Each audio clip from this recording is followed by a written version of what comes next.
21. The New England holiday. Betimes in the morning of the day on which the new governor was to receive his office at the hands of the people, Hester Prynne and little Pearl came into the marketplace. It was already thronged with the craftsmen and other plebeian inhabitants of the town, in considerable numbers, among whom, likewise, were many rough figures, whose attire of deerskins marked them as belonging to some of the forest settlements, which surrounded the little metropolis of the colony. On this public holiday, as on all other occasions for 7 years past, Hester was clad in a garment of coarse grey cloth. Not more by its hue than by some indescribable peculiarity in its fashion, it had the effect of making her fade personally out of sight and outline, while again the Scarlet Letter brought her back from this twilight indistinctness, and revealed her under the moral aspect of its own illumination. Her face, so long familiar to the townspeople, showed the marble quietude which they were accustomed to behold there. It was like a mask, or, rather like the frozen calmness of a dead woman's features, owing this dreary resemblance to the fact that Hester was actually dead, in respect to any claim of sympathy, and had departed out of the world with which she still seemed to mingle. It might be, on this one day, that there was an expression unseen before, nor, indeed, vivid enough to be detected now, unless some preternaturally gifted observer should have first read the heart, and have afterwards sought a corresponding development in the countenance and mien. Such a spiritual seer might have conceived, that, after sustaining the gaze of the multitude through several miserable years as a necessity, a penance, and something which it was a stern religion to endure, she now, for one last time more, encountered it freely and voluntarily, in order to convert what had so long been agony into a kind of triumph. Look your last on the Scarlet Letter and its wearer. The people's victim and lifelong bondslave, as they fancied her, might say to them, "Yet a little while, and she will be beyond your reach. A few hours longer and the deep, mysterious ocean will quench and hide forever the symbol which ye have caused to burn on her bosom." Nor were it an inconsistency too improbable to be assigned to human nature, should we suppose a feeling of regret in Hester's mind, at the moment when she was about to win her freedom from the pain which had been thus deeply incorporated with her being. Might there not be an irresistible desire to quaff a last, long, breathless draught of the cup of wormwood and aloes, with which nearly all her years of womanhood had been perpetually flavored? The wine of life, henceforth to be presented to her lips, must be indeed rich, delicious, and exhilarating, in its chaste and golden beaker, or else leave an inevitable and weary languor, after the lees of bitterness wherewith she had been drugged, as with a cordial of intensest potency. Pearl was decked out with airy gaiety. It would have been impossible to guess that this bright and sunny apparition owed its existence to the shape of gloomy grey, or that a fancy, at once so gorgeous and so delicate as must have been requisite to contrive the child's apparel, was the same that had achieved a task perhaps more difficult, in imparting so distinct a peculiarity to Hester's simple robe. The dress, so proper was it to little Pearl, seemed an effluence, or inevitable development and outward manifestation of her character, no more to be separated from her than the many-hued brilliancy from a butterfly's wing, or the painted glory from the leaf of a bright flower. As with these, so with the child, her garb was all of one idea with her nature. On this eventful day, moreover, there was a certain singular inquietude and excitement in her mood, resembling nothing so much as the shimmer of a diamond, that sparkles and flashes with the varied throbbings of the breast on which it is displayed. Children have always a sympathy in the agitations of those connected with them, always, especially, a sense of any trouble or impending revolution, of whatever kind, in domestic circumstances, and therefore Pearl, who was the gem on her mother's unquiet bosom, betrayed, by the very dance of her spirits, the emotions which none could detect in the marble passiveness of Hester's brow.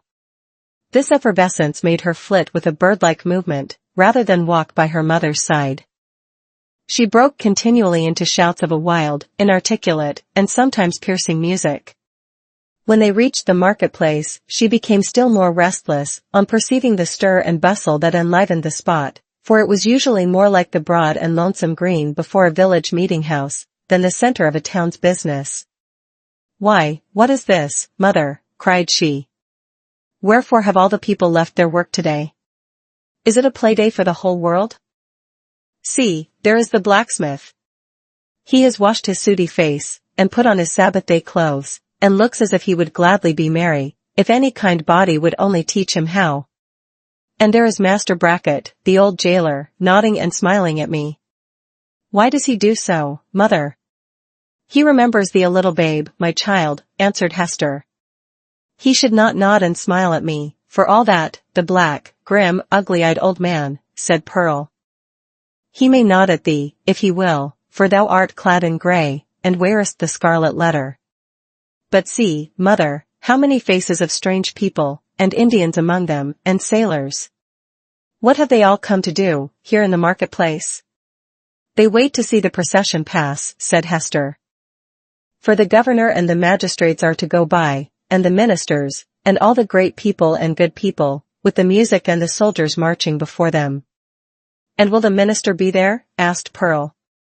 And will he hold out both his hands to me, as when thou ledst me to him from the brookside? He will be there, child, answered her mother, but he will not greet thee today, nor must thou greet him. What a strange, sad man is he, said the child, as if speaking partly to herself. In the dark night-time he calls us to him, and holds thy hand in mine, as when we stood with him on the scaffold yonder. And in the deep forest, where only the old trees can hear, and the strip of sky see it, he talks with thee, sitting on a heap of moss. And he kisses my forehead, too, so that the little brook would hardly wash it off. But, here, in the sunny day, and among all the people, he knows us not, nor must we know him. A strange, sad man is he, with his hand always over his heart. Be quiet, Pearl, thou understandest not these things, said her mother. Think not now of the minister, but look about thee, and see how cheery is everybody's face today.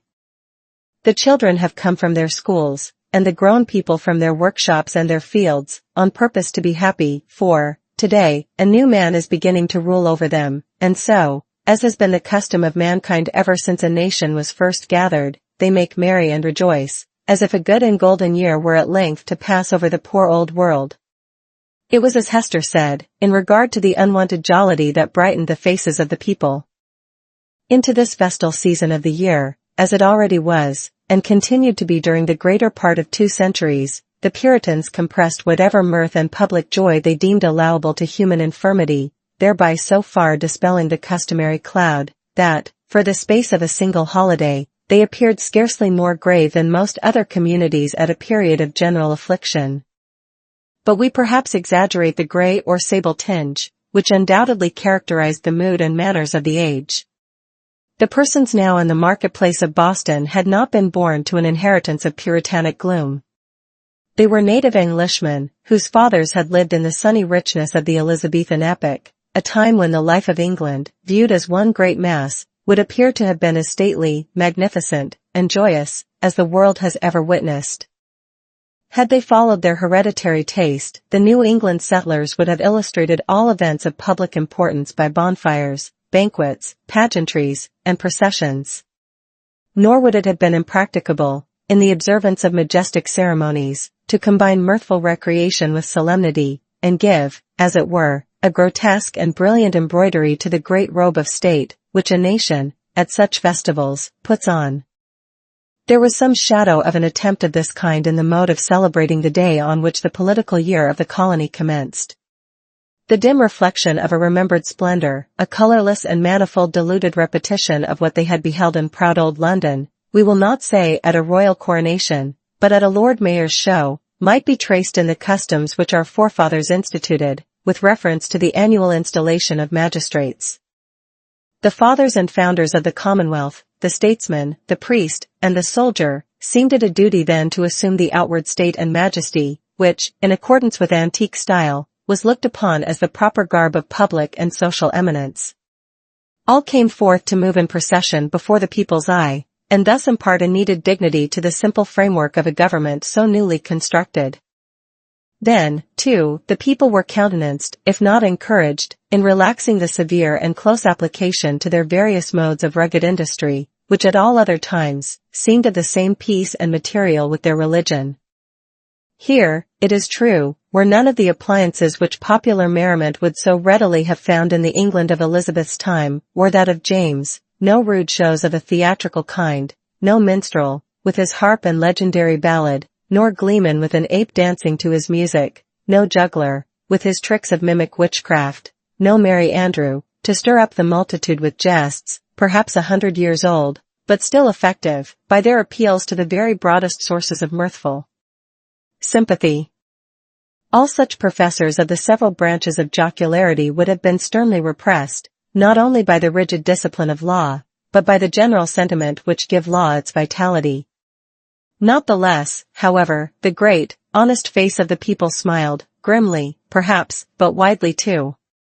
Nor were sports wanting, such as the colonists had witnessed, and shared in, long ago, at the country fairs and on the village greens of England, and which it was thought well to keep alive on this new soil, for the sake of the courage and manliness that were essential in them. Wrestling matches, in the different fashions of Cornwall and Devonshire, were seen here and there about the marketplace. In one corner, there was a friendly bout at quarterstaff, and, what attracted most interest of all, on the platform of the pillory, already so noted in our pages, 2 masters of defense were commencing an exhibition with the buckler and broadsword. But, much to the disappointment of the crowd, this latter business was broken off by the interposition of the town beadle, who had no idea of permitting the majesty of the law to be violated by such an abuse of one of its consecrated places. It may not be too much to affirm, on the whole, the people being then in the first stages of joyless deportment, and the offspring of sires who had known how to be merry, in their day, that they would compare favorably, in point of holiday keeping, with their descendants, even at so long an interval as ourselves. Their immediate posterity, the generation next to the early emigrants, wore the blackest shade of Puritanism, and so darkened the national visage with it, that all the subsequent years have not sufficed to clear it up. We have yet to learn again the forgotten art of gaiety. The picture of human life in the marketplace, though its general tint was the sad grey, brown, or black of the English emigrants, was yet enlivened by some diversity of hue. A party of Indians, in their savage finery of curiously embroidered deerskin robes, wampum belts, red and yellow ochre, and feathers, and armed with the bow and arrow and stone-headed spear, stood apart with countenances of inflexible gravity, beyond what even the Puritan aspect could attain. Nor, wild as were these painted barbarians, were they the wildest feature of the scene. This distinction could more justly be claimed by some mariners, a part of the crew of the vessel from the Spanish Main, who had come ashore to see the humors of election day. They were rough-looking desperadoes, with sun-blackened faces, and an immensity of beard. Their wide short trousers were confined about the waist by belts, often clasped with a rough plate of gold, and sustaining always a long knife, and in some instances, a sword. From beneath their broad-brimmed hats of palm leaf, gleamed eyes which, even in good nature and merriment, had a kind of animal ferocity. They transgressed without fear or scruple the rules of behavior that were binding on all others, smoking tobacco under the beadle's very nose, although each whiff would have cost a townsman a shilling, and quaffing at their pleasure, draughts of wine or aquavitae from pocket flasks, which they freely tendered to the gaping crowd around them.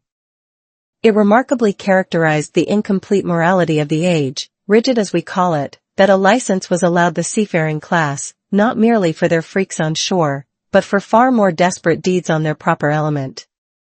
The sailor of that day would go near to be arraigned as a pirate in our own.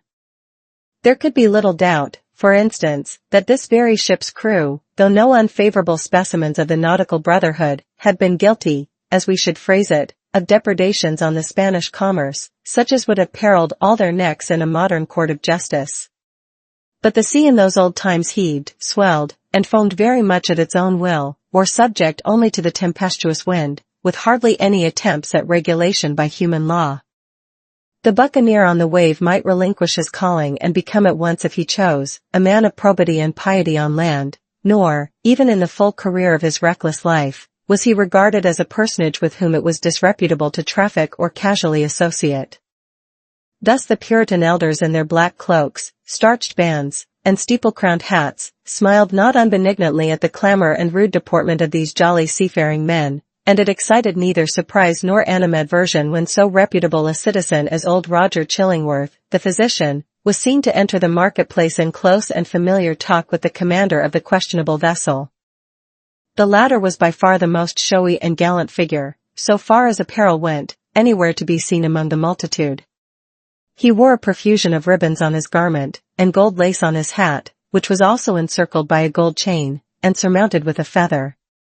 There was a sword at his side and a sword cut on his forehead, which, by the arrangement of his hair, he seemed anxious rather to display than hide.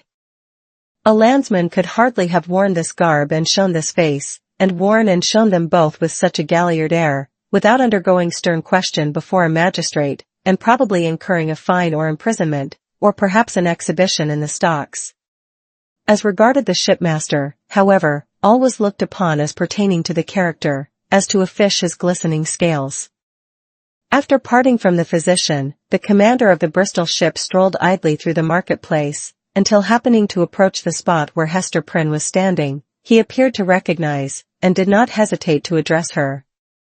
As was usually the case wherever Hester stood, a small vacant area, a sort of magic circle, had formed itself about her, into which, though the people were elbowing one another at a little distance, none ventured or felt disposed to intrude. It was a forcible type of the moral solitude in which the Scarlet Letter enveloped its fated wearer, partly by her own reserve, and partly by the instinctive, though no longer so unkindly, withdrawal of her fellow creatures. Now, if never before, it answered a good purpose by enabling Hester and the seaman to speak together without risk of being overheard, and so changed was Hester Prynne's repute before the public, that the matron in town, most eminent for rigid morality, could not have held such intercourse with less result of scandal than herself.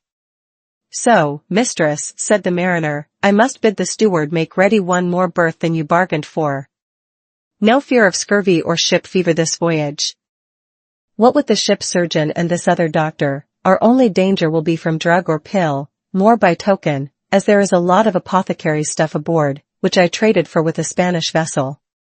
"What mean you?" inquired Hester, startled more than she permitted to appear. "Have you another passenger?"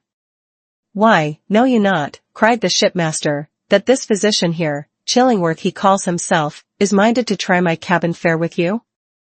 Aye, you must have known it, for he tells me he is of your party, and a close friend to the gentleman you spoke of, he that is in peril from these sour old Puritan rulers."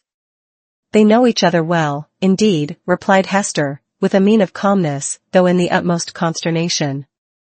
"They have long dwelt together."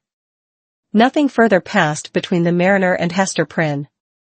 But at that instant she beheld old Roger Chillingworth himself, standing in the remotest corner of the marketplace and smiling on her, a smile which, across the wide and bustling square, and through all the talk and laughter, and various thoughts, moods, and interests of the crowd, conveyed secret and fearful meaning. 22. The Procession. Before Hester Prynne could call together her thoughts, and consider what was practicable to be done in this new and startling aspect of affairs, the sound of military music was heard approaching along a contiguous street. It denoted the advance of the procession of magistrates and citizens on its way towards the meeting-house, where, in compliance with a custom thus early established, and ever since observed, the Reverend Mr. Dimmesdale was to deliver an election sermon. Soon the head of the procession showed itself, with a slow and stately march, turning a corner, and making its way across the marketplace. First came the music. It comprised a variety of instruments, perhaps imperfectly adapted to one another, and played with no great skill, but yet attaining the great object for which the harmony of drum and clarion addresses itself to the multitude, that of imparting a higher and more heroic air to the scene of life that passes before the eye. Little Pearl at first clapped her hands, but then lost for an instant the restless agitation that had kept her in a continual effervescence throughout the morning. She gazed silently, and seemed to be borne upward like a floating seabird on the long heaves and swells of sound. But she was brought back to her former mood by the shimmer of the sunshine on the weapons and bright armor of the military company, which followed after the music, and formed the honorary escort of the procession. This body of soldiery, which still sustains a corporate existence, and marches down from past ages with an ancient and honorable fame, was composed of no mercenary materials. Its ranks were filled with gentlemen who felt the stirrings of martial impulse, and sought to establish a kind of college of arms, where, as in an association of Knights Templars, they might learn the science, and, so far as peaceful exercise would teach them, the practices of war. The high estimation then placed upon the military character might be seen in the lofty port of each individual member of the company. Some of them, indeed, by their services in the Low Countries and on other fields of European warfare, had fairly won their title to assume the name and pomp of soldiership. The entire array, moreover, clad in burnished steel, and with plumage nodding over their bright morions, had a brilliancy of effect which no modern display can aspire to equal. And yet the men of civil eminence, who came immediately behind the military escort, were better worth a thoughtful observer's eye. Even in outward demeanor they showed a stamp of majesty that made the warrior's haughty stride look vulgar, if not absurd. It was an age when what we call talent had far less consideration than now, but the mass of materials which produce stability and dignity of character a great deal more.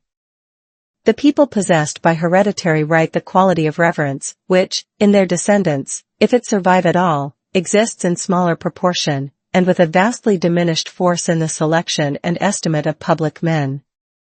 The change may be for good or ill, and is partly, perhaps, for both.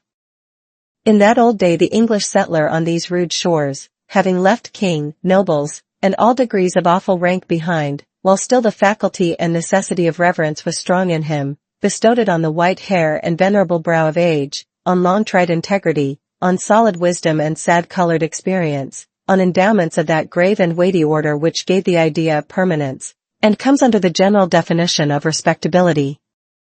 These primitive statesmen, therefore, Bradstreet, Endicott, Dudley, Bellingham, and their compeers, who were elevated to power by the early choice of the people, seem to have been not often brilliant, but distinguished by a ponderous sobriety, rather than activity of intellect.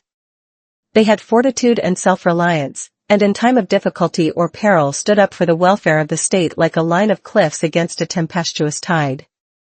The traits of character here indicated were well represented in the square cast of countenance and large physical development of the new colonial magistrates.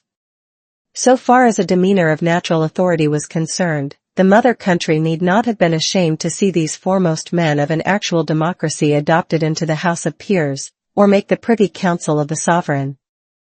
Next in order to the magistrates came the young and eminently distinguished divine, from whose lips the religious discourse of the anniversary was expected. His was the profession at that era in which intellectual ability displayed itself far more than in political life, for, leaving a higher motive out of the question, it offered inducements powerful enough in the almost worshipping respect of the community, to win the most aspiring ambition into its service. Even political power, as in the case of Increase Mather, was within the grasp of a successful priest. It was the observation of those who beheld him now, that never, since Mr. Dimmesdale first set his foot on the New England shore, had he exhibited such energy as was seen in the gait and air with which he kept his pace in the procession. There was no feebleness of step as at other times, his frame was not bent, nor did his hand rest ominously upon his heart. Yet, if the clergyman were rightly viewed, his strength seemed not of the body. It might be spiritual and imparted to him by angelical ministrations. It might be the exhilaration of that potent cordial which is distilled only in the furnace glow of earnest and long-continued thought. Or perchance his sensitive temperament was invigorated by the loud and piercing music that swelled heavenward, and uplifted him on its ascending wave. Nevertheless, so abstracted was his look, it might be questioned whether Mr. Dimmesdale even heard the music. There was his body, moving onward, and with an unaccustomed force. But where was his mind? Far and deep in its own region, busying itself, with preternatural activity, to marshal a procession of stately thoughts that were soon to issue thence, and so he saw nothing, heard nothing, knew nothing of what was around him, but the spiritual element took up the feeble frame and carried it along, unconscious of the burden, and converting it to spirit like itself. Men of uncommon intellect, who have grown morbid, possess this occasional power of mighty effort, into which they throw the life of many days and then are lifeless for as many more. Hester Prynne, gazing steadfastly at the clergyman, felt a dreary influence come over her, but wherefore or whence she knew not, unless that he seemed so remote from her own sphere, and utterly beyond her reach. One glance of recognition she had imagined must needs pass between them. She thought of the dim forest, with its little dell of solitude, and love, and anguish, and the mossy tree trunk, where, sitting hand in hand, they had mingled their sad and passionate talk with the melancholy murmur of the brook. How deeply had they known each other then? And was this the man? She hardly knew him now. He, moving proudly past, enveloped as it were, in the rich music, with the procession of majestic and venerable fathers, he, so unattainable in his worldly position, and still more so in that far vista of his unsympathizing thoughts, through which she now beheld him. Her spirit sank with the idea that all must have been a delusion, and that, vividly as she had dreamed it, there could be no real bond betwixt the clergyman and herself. And thus much of woman was there in Hester, that she could scarcely forgive him, least of all now, when the heavy footstep of their approaching fate might be heard, nearer, nearer, nearer, for being able so completely to withdraw himself from their mutual world, while she groped darkly, and stretched forth her cold hands, and found him not. Pearl either saw and responded to her mother's feelings, or herself felt the remoteness and intangibility that had fallen around the minister. While the procession passed, the child was uneasy, fluttering up and down, like a bird on the point of taking flight. When the whole had gone by, she looked up into Hester's face. "Mother," said she, "was that the same minister that kissed me by the brook?" "Hold thy peace, dear little Pearl," whispered her mother. "We must not always talk in the marketplace of what happens to us in the forest." "I could not be sure that it was he, so strange he looked," continued the child. "Else I would have run to him, and bid him kiss me now, before all the people, even as he did yonder among the dark old trees." "What would the minister have said, mother? Would he have clapped his hand over his heart, and scowled on me, and bid me begone?" "What should he say, Pearl?" answered Hester, "save that it was no time to kiss, and that kisses are not to be given in the marketplace? Well for thee, foolish child, that thou didst not speak to him." Another shade of the same sentiment, in reference to Mr. Dimmesdale, was expressed by a person whose eccentricities, insanity, as we should term it, led her to do what few of the townspeople would have ventured on, to begin a conversation with the wearer of the Scarlet Letter in public. It was Mistress Hibbins, who, arrayed in great magnificence, with a triple ruff, a broidered stomacher, a gown of rich velvet, and a gold-headed cane, had come forth to see the procession.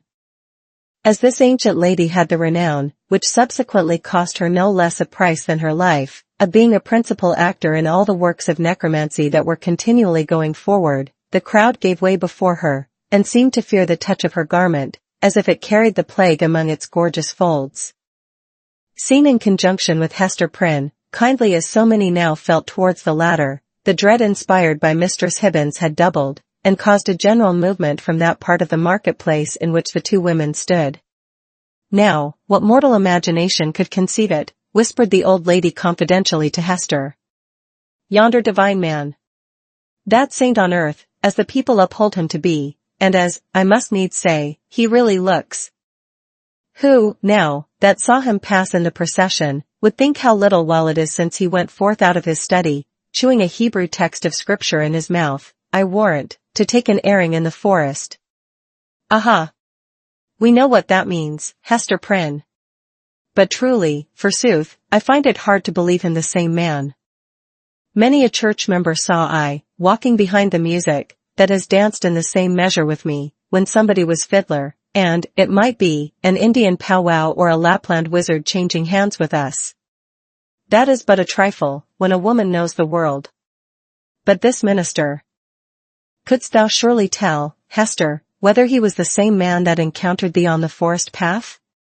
Madam, I know not of what you speak, answered Hester Prynne, feeling Mistress Hibbins to be of infirm mind, yet strangely startled and awe-stricken by the confidence with which she affirmed a personal connection between so many persons, herself among them, and the evil one. It is not for me to talk lightly of a learned and pious minister of the word, like the Reverend Mr. Dimmesdale. Fie, woman, fie, cried the old lady, shaking her finger at Hester. Dost thou think I have been to the forest so many times, and have yet no skill to judge who else has been there? Yea, though no leaf of the wild garlands which they wore while they danced be left in their hair. I know thee, Hester, for I behold the token. We may all see it in the sunshine. And it glows like a red flame in the dark. Thou wearest it openly, so there need be no question about that. But this minister. Let me tell thee in thine ear. When the black man sees one of his own servants, signed and sealed, so shy of owning to the bond as is the Reverend Mr. Dimmesdale, he hath a way of ordering matters so that the mark shall be disclosed, in open daylight, to the eyes of all the world. What is that the minister seeks to hide, with his hand always over his heart? Ha, Hester Prynne? What is it, good Mistress Hibbins? Eagerly asked little Pearl. Hast thou seen it? No matter, darling, responded Mistress Hibbins, making Pearl a profound reverence. Thou thyself wilt see it, one time or another. They say, child, thou art of the lineage of the Prince of Air. Wilt thou ride with me some fine night to see thy father? Then thou shalt know wherefore the minister keeps his hand over his heart. Laughing so shrilly that all the marketplace could hear her, the weird old gentlewoman took her departure. By this time the preliminary prayer had been offered in the meeting-house, and the accents of the Reverend Mr. Dimmesdale were heard commencing his discourse. An irresistible feeling kept Hester near the spot. As the sacred edifice was too much thronged to admit another auditor, she took up her position close beside the scaffold of the pillory. It was in sufficient proximity to bring the whole sermon to her ears, in the shape of an indistinct but varied murmur and flow of the minister's very peculiar voice. This vocal organ was in itself a rich endowment, insomuch that a listener, comprehending nothing of the language in which the preacher spoke, might still have been swayed to and fro by the mere tone and cadence. Like all other music, it breathed passion and pathos, and emotions high or tender, in a tongue native to the human heart, wherever educated. Muffled as the sound was by its passage through the church walls, Hester Prynne listened with such intenseness, and sympathized so intimately, that the sermon had throughout a meaning for her, entirely apart from its indistinguishable words. These, perhaps, if more distinctly heard, might have been only a grosser medium, and have clogged the spiritual sense. Now she caught the low undertone, as of the wind sinking down to repose itself, then ascended with it, as it rose through progressive gradations of sweetness and power, until its volume seemed to envelop her with an atmosphere of awe and solemn grandeur. And yet, majestic as the voice sometimes became, there was forever in it an essential character of plaintiveness.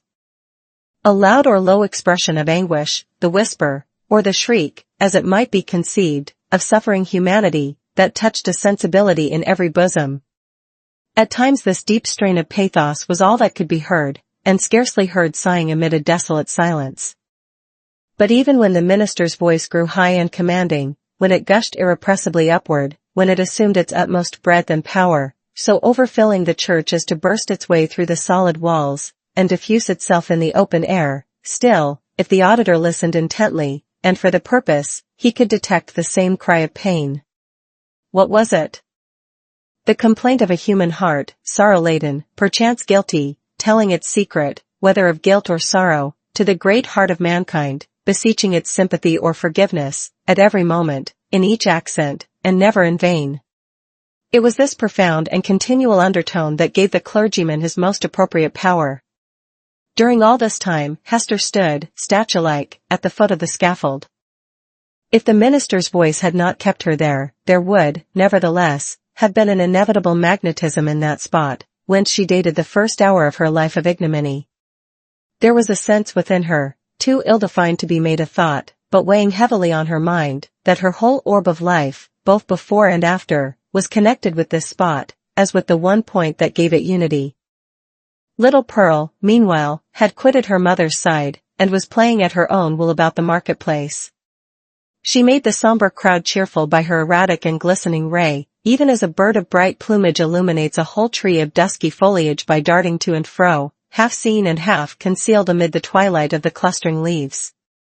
She had an undulating, but oftentimes a sharp and irregular movement. It indicated the restless vivacity of her spirit, which today was doubly indefatigable in its tiptoe dance, because it was played upon and vibrated with her mother's disquietude. Whenever Pearl saw anything to excite her ever-active and wandering curiosity, she flew thitherward, and, as we might say, seized upon that man or thing as her own property, so far as she desired it, but without yielding the minutest degree of control over her motions in requital. The Puritans looked on, and, if they smiled, were none the less inclined to pronounce the child a demon offspring, from the indescribable charm of beauty and eccentricity that shone through her little figure, and sparkled with its activity. She ran and looked the wild Indian in the face, and he grew conscious of a nature wilder than his own. Thence, with native audacity, but still with a reserve as characteristic, she flew into the midst of a group of mariners, the swarthy-cheeked wild men of the ocean, as the Indians were of the land, and they gazed wonderingly and admiringly at Pearl, as if a flake of the sea foam had taken the shape of a little maid, and were gifted with a soul of the sea fire, that flashes beneath the prow in the night time. One of these seafaring men, the shipmaster, indeed, who had spoken to Hester Prynne, was so smitten with Pearl's aspect, that he attempted to lay hands upon her, with purpose to snatch a kiss. Finding it as impossible to touch her as to catch a hummingbird in the air, he took from his hat the gold chain that was twisted about it, and threw it to the child. Pearl immediately twined it around her neck and waist with such happy skill, that, once seen there, it became a part of her, and it was difficult to imagine her without it. "Thy mother is yonder woman with the scarlet letter," said the seaman. "Wilt thou carry her a message from me?" "If the message pleases me, I will," answered Pearl.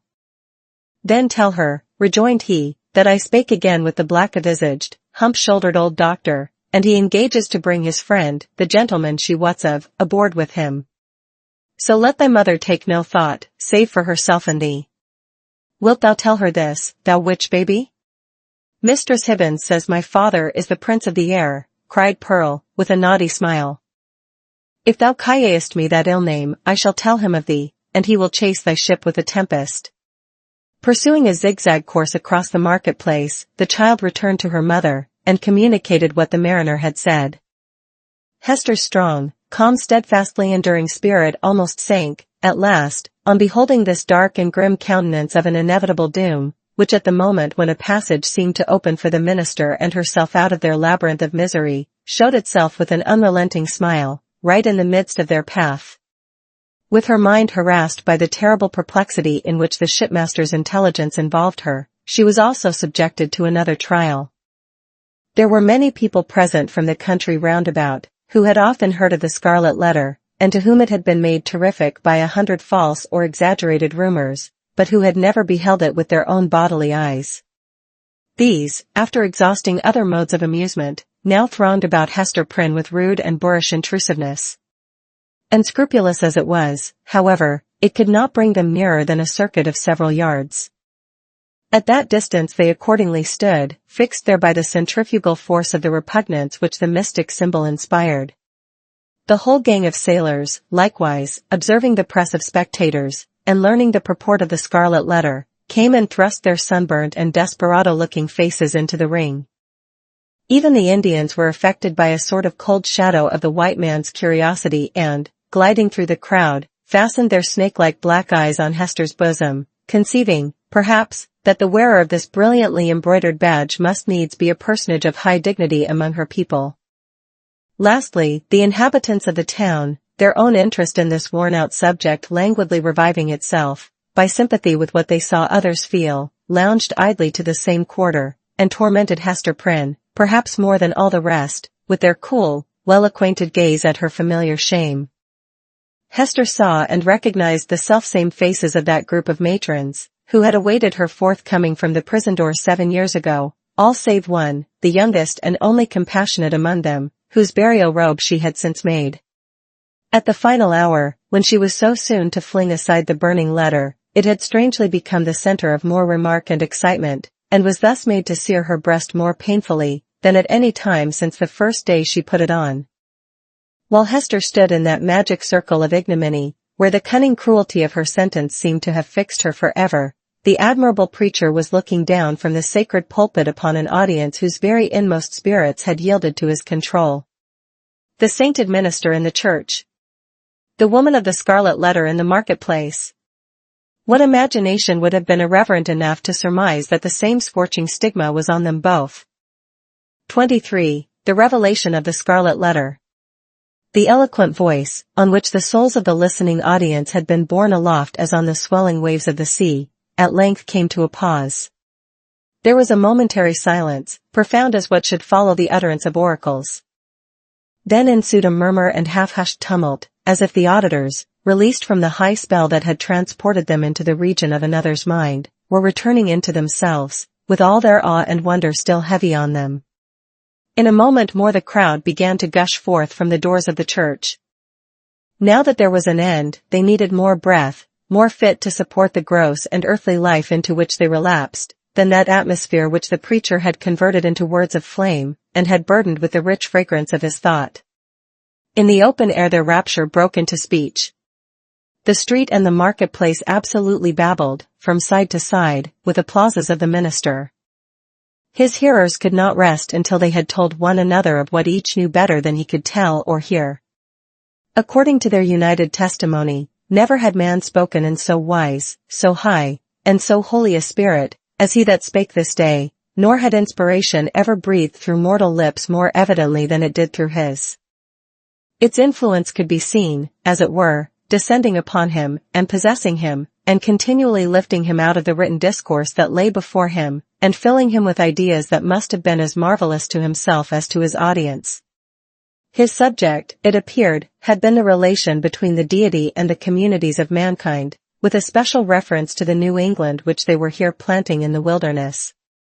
And, as he drew towards the close, a spirit as of prophecy had come upon him, constraining him to its purpose as mightily as the old prophets of Israel were constrained, only with this difference, that, whereas the Jewish seers had denounced judgments and ruin on their country, it was his mission to foretell a high and glorious destiny for the newly gathered people of the Lord.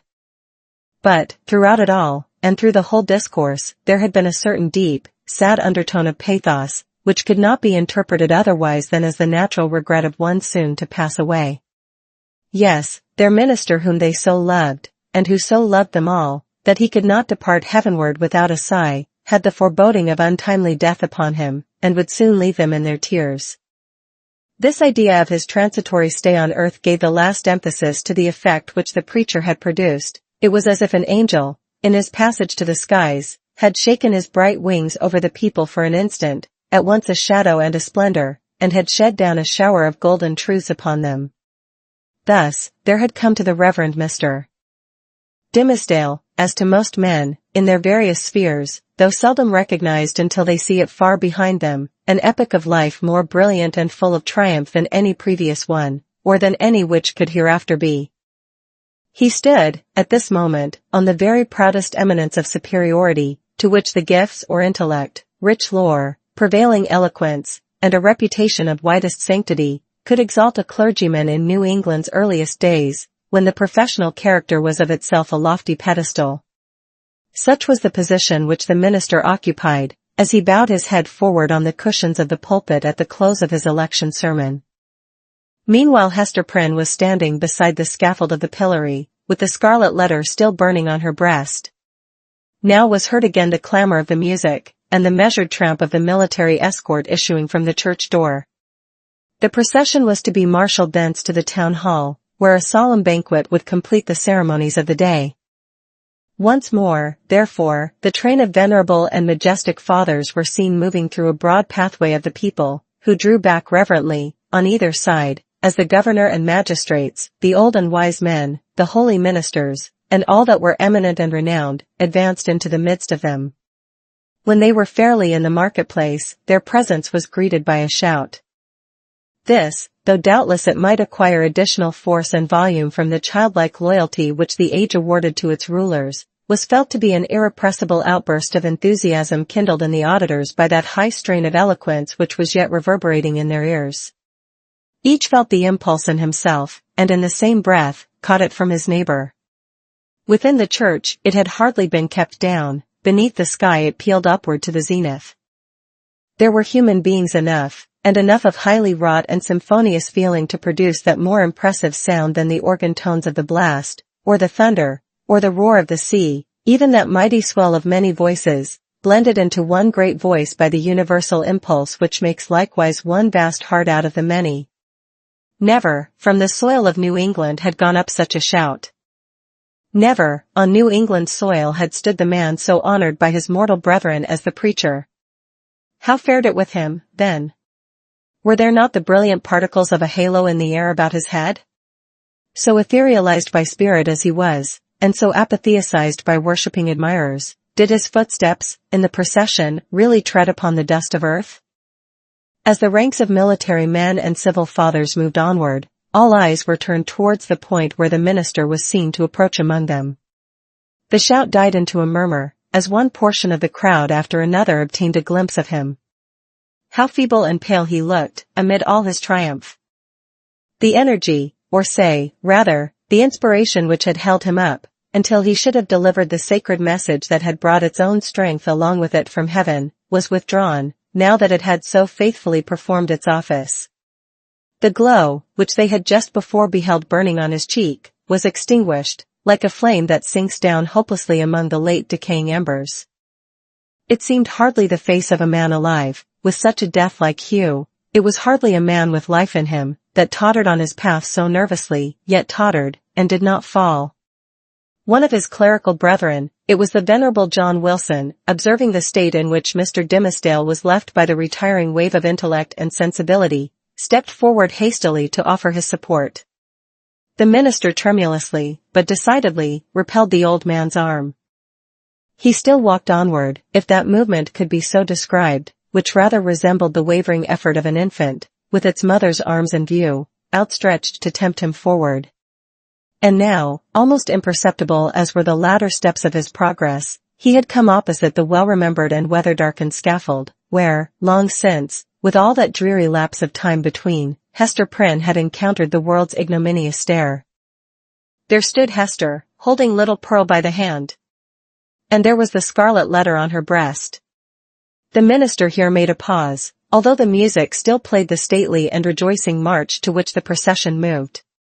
It summoned him onward, inward to the festival, but here he made a pause. Bellingham, for the last few moments, had kept an anxious eye upon him. He now left his own place in the procession, and advanced to give assistance judging, from Mr. Dimmesdale's aspect that he must otherwise inevitably fall. But there was something in the latter's expression that warned back the magistrate, although a man not readily obeying the vague intimations that pass from one spirit to another. The crowd, meanwhile, looked on with awe and wonder. This earthly faintness was, in their view, only another phase of the minister's celestial strength, nor would it have seemed a miracle too high to be wrought for one so holy, had he ascended before their eyes, waxing dimmer and brighter, and fading at last into the light of heaven. He turned towards the scaffold, and stretched forth his arms. "Hester," said he, "come hither. Come, my little Pearl."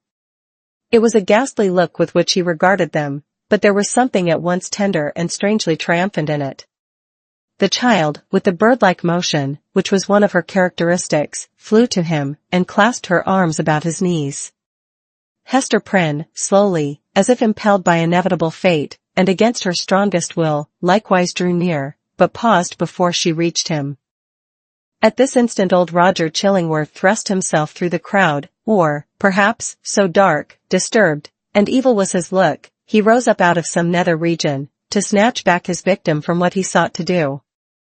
Be that as it might, the old man rushed forward, and caught the minister by the arm. "Madman, hold! What is your purpose?" whispered he. "Wave back that woman. Cast off this child. All shall be well. Do not blacken your fame, and perish in dishonor. I can yet save you. Would you bring infamy on your sacred profession?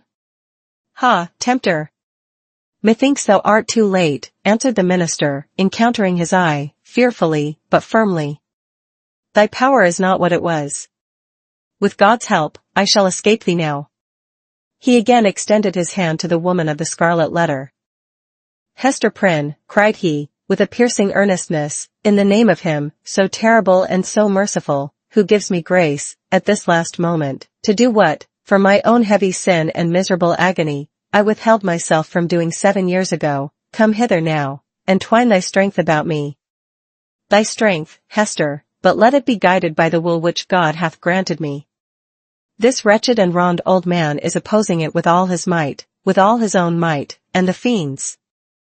Come, Hester, come. Support me up yonder scaffold." The crowd was in a tumult. The men of rank and dignity, who stood more immediately around the clergyman, were so taken by surprise, and so perplexed as to the purport of what they saw, unable to receive the explanation which most readily presented itself, or to imagine any other, that they remained silent and inactive spectators of the judgment which Providence seemed about to work. They beheld the minister, leaning on Hester's shoulder, and supported by her arm around him, approach the scaffold, and ascend its steps, while still the little hand of the sin-born child was clasped in his. Old Roger Chillingworth followed, as one intimately connected with the drama of guilt and sorrow in which they had all been actors, and well entitled, therefore, to be present at its closing scene. "Hadst thou sought the whole earth over," said he, looking darkly at the clergyman, "there was no one place so secret, no high place nor lowly place, where thou couldst have escaped me, save on this very scaffold." "Thanks be to him who hath led me hither," answered the minister. Yet he trembled, and turned to Hester, with an expression of doubt and anxiety in his eyes, not the less evidently betrayed that there was a feeble smile upon his lips. "Is not this better," murmured he, "than what we dreamed of in the forest?" "I know not. I know not," she hurriedly replied. "Better? Yea, so we may both die, and little Pearl die with us." "For thee and Pearl, be it as God shall order," said the minister, "and God is merciful. Let me now do the will which he hath made plain before my sight. For, Hester, I am a dying man. So let me make haste to take my shame upon me." Partly supported by Hester Prynne, and holding one hand of little Pearl's, the Reverend Mr. Dimmesdale turned to the dignified and venerable rulers, to the holy ministers, who were his brethren, to the people, whose great heart was thoroughly appalled yet overflowing with tearful sympathy, as knowing that some deep life matter, which, if full of sin, was full of anguish and repentance likewise, was now to be laid open to them. The sun, but little past its meridian, shone down upon the clergyman, and gave a distinctness to his figure, as he stood out from all the earth, to put in his plea of guilty at the bar of eternal justice. "People of New England," cried he, with a voice that rose over them, high, solemn, and majestic, yet had always a tremor through it, and sometimes a shriek, struggling up out of a fathomless depth of remorse and woe, "Ye, that have loved me, ye, that have deemed me holy, behold me here, the one sinner of the world. At last, I stand upon the spot where, 7 years since, I should have stood, here, with this woman, whose arm, more than the little strength wherewith I have crept hitherward, sustains me at this dreadful moment, from groveling down upon my face. Lo, the scarlet letter which Hester wears. Ye have all shuddered at it. Wherever her walk hath been, wherever, so miserably burdened, she may have hoped to find repose, it hath cast a lurid gleam of awe and horrible repugnance round about her. But there stood one in the midst of you, at whose brand of sin and infamy ye have not shuddered." It seemed, at this point, as if the minister must leave the remainder of his secret undisclosed. But he fought back the bodily weakness, and, still more, the faintness of heart, that was striving for the mastery with him. He threw off all assistance, and stepped passionately forward a pace before the woman and the children. "It was on him," he continued, with a kind of fierceness, so determined was he to speak out the whole. "Gods, I beheld it. The angels were forever pointing at it. The devil knew it well, and fretted it continually with the touch of his burning finger. But he hid it cunningly from men, and walked among you with the mien of a spirit, mournful, because so pure in a sinful world, and sad, because he missed his heavenly kindred. Now, at the death hour, he stands up before you. He bids you look again at Hester's scarlet letter. He tells you, that, with all its mysterious horror, it is but the shadow of what he bears on his own breast, and that even this, his own red stigma, is no more than the type of what has seared his inmost heart. Stand any here that question God's judgment on a sinner? Behold! Behold, a dreadful witness of it." With a convulsive motion, he tore away the ministerial band from before his breast. It was revealed. But it were irreverent to describe that revelation. For an instant, the gaze of the horror-stricken multitude was concentrated on the ghastly miracle, while the minister stood, with a flush of triumph in his face, as one who, in the crisis of acutest pain, had won a victory. Then, down he sank upon the scaffold. Hester partly raised him, and supported his head against her bosom. Old Roger Chillingworth knelt down beside him, with a blank, dull countenance, out of which the life seemed to have departed. "Thou hast escaped me," he repeated more than once. "Thou hast escaped me." "May God forgive thee," said the minister. "Thou, too, hast deeply sinned. He withdrew his dying eyes from the old man, and fixed them on the woman and the child. "My little Pearl," said he, feebly, and there was a sweet and gentle smile over his face, as of a spirit sinking into deep repose. Nay, now that the burden was removed, it seemed almost as if he would be sportive with the child. "Dear little Pearl, wilt thou kiss me now? Thou wouldst not, yonder, in the forest. But now thou wilt?" Pearl kissed his lips. A spell was broken. The great scene of grief, in which the wild infant bore a part, had developed all her sympathies, and as her tears fell upon her father's cheek, they were the pledge that she would grow up amid human joy and sorrow, nor forever do battle with the world, but be a woman in it. Towards her mother, too, Pearl's errand as a messenger of anguish was fulfilled. "Hester," said the clergyman, "farewell." "Shall we not meet again?" whispered she, bending her face down close to his. "Shall we not spend our immortal life together?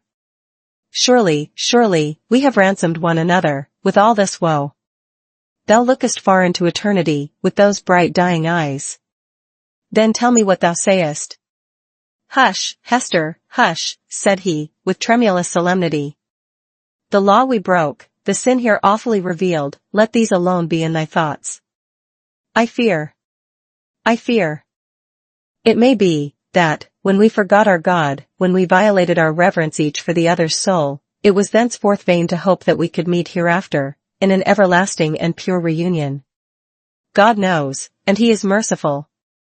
He hath proved his mercy, most of all, in my afflictions. By giving me this burning torture to bear upon my breast. By sending yonder dark and terrible old man, to keep the torture always at red heat. By bringing me hither, to die this death of triumphant ignominy before the people. Had either of these agonies been wanting, I had been lost forever. Praised be his name. His will be done. Farewell." That final word came forth with the minister's expiring breath. The multitude, silent till then, broke out in a strange, deep voice of awe and wonder, which could not as yet find utterance, save in this murmur that rolled so heavily after the departed spirit. 24. Conclusion. After many days, when time sufficed for the people to arrange their thoughts in reference to the foregoing scene, there was more than one account of what had been witnessed on the scaffold. Most of the spectators testified to having seen, on the breast of the unhappy minister, a scarlet letter, the very semblance of that worn by Hester Prynne, imprinted in the flesh. As regarded its origin there were various explanations, all of which must necessarily have been conjectural. Some affirmed that the Reverend Mr. Dimmesdale, on the very day when Hester Prynne first wore her ignominious badge, had begun a course of penance, which he afterwards, in so many futile methods, followed out, by inflicting a hideous torture on himself. Others contended that the stigma had not been produced until a long time subsequent, when old Roger Chillingworth, being a potent necromancer, had caused it to appear, through the agency of magic and poisonous drugs. Others, again, and those best able to appreciate the minister's peculiar sensibility, and the wonderful operation of his spirit upon the body, whispered their belief, that the awful symbol was the effect of the ever-active tooth of remorse, gnawing from the inmost heart outwardly, and at last manifesting heaven's dreadful judgment by the visible presence of the letter. The reader may choose among these theories. We have thrown all the light we could acquire upon the portent, and would gladly, now that it has done its office, erase its deep print out of our own brain, where long meditation has fixed it in very undesirable distinctness.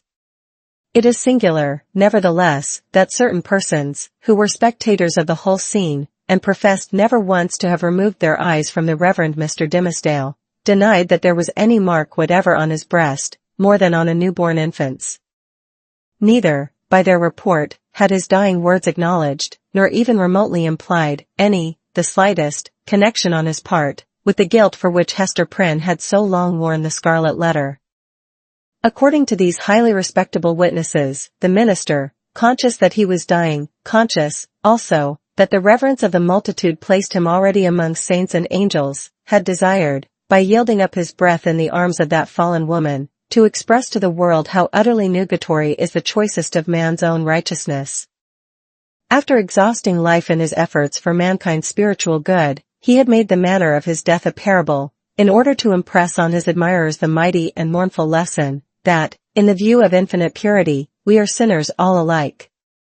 It was to teach them that the holiest amongst us has but attained so far above his fellows as to discern more clearly the mercy which looks down, and repudiate more utterly the phantom of human merit, which would look aspiringly upward.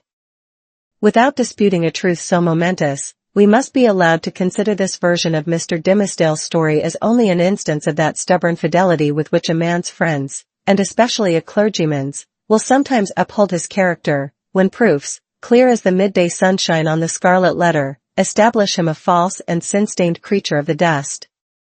The authority which we have chiefly followed, a manuscript of old date, drawn up from the verbal testimony of individuals, some of whom had known Hester Prynne, while others had heard the tale from contemporary witnesses, fully confirms the view taken in the foregoing pages.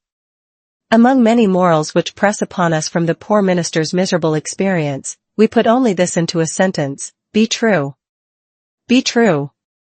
Be true. Show freely to the world, if not your worst, yet some trait whereby the worst may be inferred. Nothing was more remarkable than the change which took place, almost immediately after Mr. Dimmesdale's death, in the appearance and demeanor of the old man known as Roger Chillingworth. All his strength and energy, all his vital and intellectual force, seemed at once to desert him, insomuch that he positively withered up, shriveled away, and almost vanished from mortal sight, like an uprooted weed that lies wilting in the sun. This unhappy man had made the very principle of his life to consist in the pursuit and systematic exercise of revenge, and when, by its completest triumph consummation, that evil principle was left with no further material to support it, when, in short, there was no more devil's work on earth for him to do, it only remained for the unhumanized mortal to betake himself whither his master would find him tasks enough, and pay him his wages duly. But, to all these shadowy beings, so long our near acquaintances, as well Roger Chillingworth as his companions, we would fain be merciful. It is a curious subject of observation and inquiry, whether hatred and love be not the same thing at bottom. Each, in its utmost development, supposes a high degree of intimacy and heart knowledge, each renders one individual dependent for the food of his affections and spiritual fief upon another, each leaves the passionate lover, or the no less passionate hater, forlorn and desolate by the withdrawal of his subject. Philosophically considered, therefore, the two passions seem essentially the same, except that one happens to be seen in a celestial radiance, and the other in a dusky and lurid glow. In the spiritual world, the old physician and the minister, mutual victims as they have been, may, unawares, have found their earthly stock of hatred and antipathy transmuted into golden love. Leaving this discussion apart, we have a matter of business to communicate to the reader. At old Roger Chillingworth's decease, which took place within the year, and by his last will and testament, of which Governor Bellingham and the Reverend Mr. Wilson were executors, he bequeathed a very considerable amount of property, both here and in England, to little Pearl, the daughter of Hester Prynne. So Pearl, the elf child, the demon offspring, as some people up to that epoch persisted in considering her, became the richest heiress of her day in the New World. Not improbably this circumstance wrought a very material change in the public estimation, and had the mother and child remained here, little Pearl at a marriageable period of life might have mingled her wild blood with the lineage of the devoutest Puritan among them all. But, in no long time after the physician's death, the wearer of the Scarlet Letter disappeared, and Pearl along with her. For many years, though a vague report would now and then find its way across the sea, like a shapeless piece of driftwood tossed ashore with the initials of a name upon it, yet no tidings of them unquestionably authentic were received. The story of the Scarlet Letter grew into a legend. Its spell, however, was still potent, and kept the scaffold awful where the poor minister had died, and likewise the cottage by the seashore where Hester Prynne had dwelt. Near this latter spot, one afternoon some children were at play, when they beheld a tall woman in a grey robe approach the cottage door. In all those years it had never once been opened, but either she unlocked it or the decaying wood and iron yielded to her hand, or she glided shadow-like through these impediments, and, at all events, went in. On the threshold she paused, turned partly round, for perchance the idea of entering alone and also changed, the home of so intense a former life, was more dreary and desolate than even she could bear. But her hesitation was only for an instant, though long enough to display a scarlet letter on her breast. And Hester Prynne had returned, and taken up her long-forsaken shame. But where was little Pearl? If still alive, she must now have been in the flush and bloom of early womanhood. None knew, nor ever learned with the fullness of perfect certainty, whether the elf-child had gone thus untimely to a maiden grave, or whether her wild, rich nature had been softened and subdued and made capable of a woman's gentle happiness. But through the remainder of Hester's life there were indications that the recluse of the Scarlet Letter was the object of love and interest with some inhabitant of another land. Letters came, with armorial seals upon them, though of bearings unknown to English heraldry. In the cottage there were articles of comfort and luxury such as Hester never cared to use, but which only wealth could have purchased and affection have imagined for her. There were trifles too, little ornaments, beautiful tokens of a continual remembrance, that must have been wrought by delicate fingers at the impulse of a fond heart. And once Hester was seen embroidering a baby garment with such a lavish richness of golden fancy as would have raised a public tumult had any infant thus apparelled been shown to our sober-hued community. In fine, the gossips of that day believed, and Mr. Surveyor Pugh, who made investigations a century later, believed, and one of his recent successors in office, moreover, faithfully believes, that Pearl was not only alive, but married, and happy, and mindful of her mother, and that she would most joyfully have entertained that sad and lonely mother at her fireside. But there was a more real life for Hester Prynne, here, in New England, than in that unknown region where Pearl had found a home. Here had been her sin, here, her sorrow, and here was yet to be her penitence.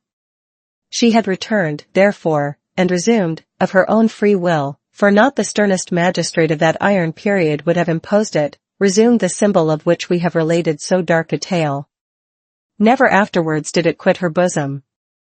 But, in the lapse of the toilsome, thoughtful, and self-devoted years that made up Hester's life, the Scarlet Letter ceased to be a stigma which attracted the world's scorn and bitterness, and became a type of something to be sorrowed over, and looked upon with awe, yet with reverence too. And, as Hester Prynne had no selfish ends, nor lived in any measure for her own profit and enjoyment, people brought all their sorrows and perplexities, and besought her counsel, as one who had herself gone through a mighty trouble. Women, more especially, in the continually recurring trials of wounded, wasted, wronged, misplaced, or erring and sinful passion, or with the dreary burden of a heart unyielded, because unvalued and unsought, came to Hester's cottage, demanding why they were so wretched, and what the remedy. Hester comforted and counseled them as best she might. She assured them, too, of her firm belief that, at some brighter period, when the world should have grown ripe for it, in heaven's own time, a new truth would be revealed, in order to establish the whole relation between man and woman on a surer ground of mutual happiness. Earlier in life, Hester had vainly imagined that she herself might be the destined prophetess, but had long since recognized the impossibility that any mission of divine and mysterious truth should be confided to a woman stained with sin, bowed down with shame, or even burdened with a lifelong sorrow. The angel and apostle of the coming revelation must be a woman, indeed, but lofty, pure, and beautiful, and wise, moreover, not through dusky grief, but the ethereal medium of joy, and showing how sacred love should make us happy, by the truest test of a life successful to such an end. So said Hester Prynne, and glanced her sad eyes downward at the Scarlet Letter. And, after many, many years, a new grave was delved, near an old and sunken one, in that burial ground beside which King's Chapel has since been built. It was near that old and sunken grave, yet with a space between, as if the dust of the two sleepers had no right to mingle. Yet one tombstone served for both. All around, there were monuments carved with armorial bearings, and on this simple slab of slate, as the curious investigator may still discern, and perplex himself with the purport, there appeared the semblance of an engraved escutcheon. It bore a device, a herald's wording of which may serve for a motto and brief description of our now concluded legend, so somber is it, and relieved only by one ever-glowing point of light gloomier than the shadow. On a field, sable, the letter A, gules,